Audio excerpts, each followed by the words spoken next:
ہم سنیوں کا یہ عقیدہ ہے کہ اللہ جیسا کوئی ہو سکتا ہے؟ وَرَسُولُهُ، اور اس کے رسول تمہارے ولی.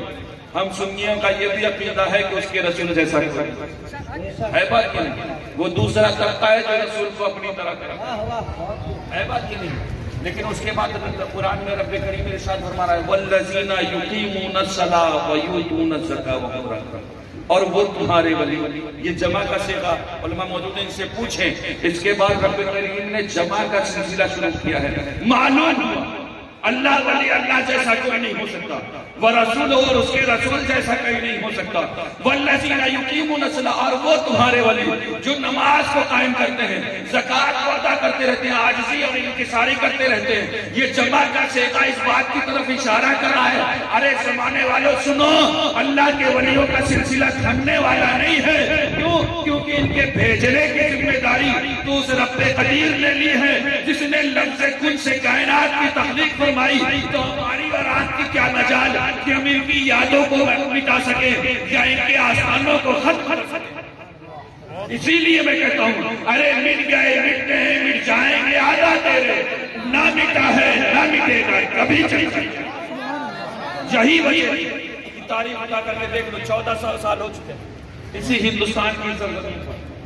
میں ایک بات بتا دوں، آج لوگ الزام لگاتے ہیں کہ ہندوستان کا مسلمان اگر ہندوستان پر آیا ہے تو اکرمک بن کر گیا. میں کہوں گا ہندوستان کا مسلمان اس ہندوستان پر جو دین پھیلا ہے نا وہ تلوار سے نہیں پھیلا. اس ہندوستان پر اگر دین پھیلا ہے تو غریب نواز کی کردار سے،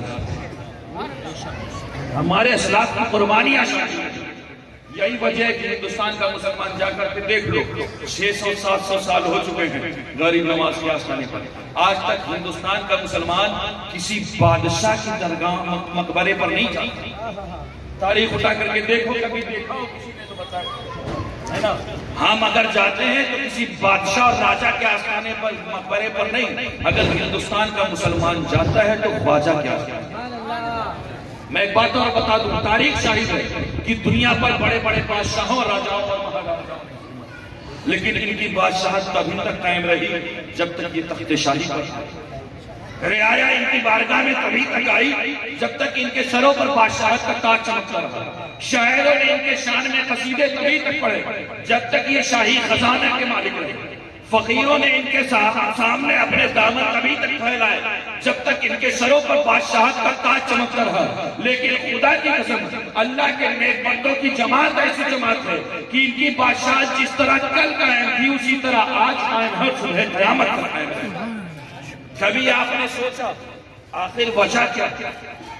آخر اس بادشاہت کے پیچھے کا راز کیا ہے؟ تو دوستوں میں بتا دوں گا، اس ہندوستان کی زمین پر اگر آئے ہیں تو دو طرح کے مسلمان آئے ہیں. ایک وہ آئے ہیں جو زمین کے لیے آئے ہیں اور دوسرے وہ آئے ہیں جو دین کے لیے آئے ہیں. جو زمین کے لیے آئے ہیں نا آج کوئی ان کا نام لیوا نہیں، لیکن جو دین کے لیے آئے ہیں نا ان کی بادشاہت جس طرح کل قائم تھی اسی طرح آج قائم.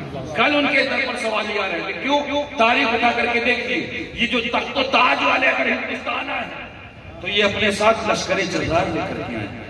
اگر یہ تخت و تاج والے آئے ہیں تو دولت کا انبار لے کر آئے ہیں. اگر یہ تخت و تاج والے آئے ہیں تو اسلحے بے شمار لے کر آئے ہیں، چیخو پکار اور الغام لے کر آئے ہیں. لیکن خدا کی قسم اسے ہند کی زمین پر جب اللہ والے آئے ہیں تو اپنے ساتھ لشکر جرار لے کر کے نہیں آئے، وہ نیزے اور تلوار لے کر کے نہیں آئے، وہ چیخو پکار اور الغام لے کر کے نہیں آئے، وہ اسلحے بے شمار لے کر کے نہیں آئے.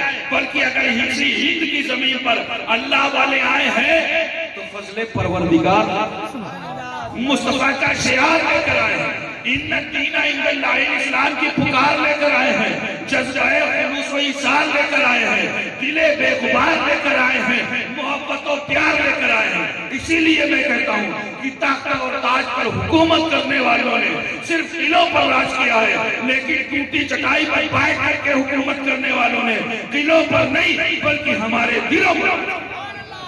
نعرے تکبیر.